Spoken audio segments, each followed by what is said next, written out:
वृंदावन वृंदावन वृंदावन। 111।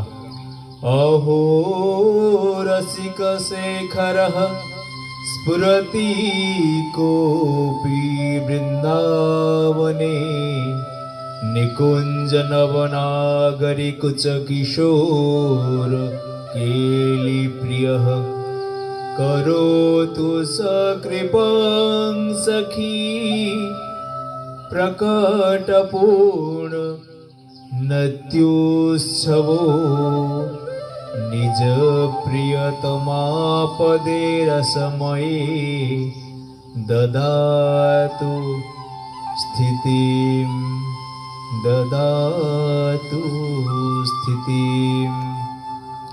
अहो कोई रसिक शिरोमणि लाल जी वृंदावन में विराजमान है, जिन्हें निकुंज में स्थित नव नागरी प्रिया जी के कुंचों के साथ मधुर रस की क्रीड़ा करना प्रिय है, जो सखियों के सामने ही उनके श्री प्रिया जी के प्रति अपने पूर्ण समर्पण को एक उत्सव की तरह मानते हैं।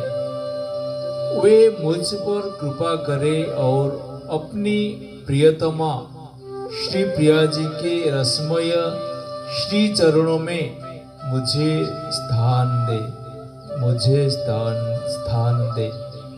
राधे राधे।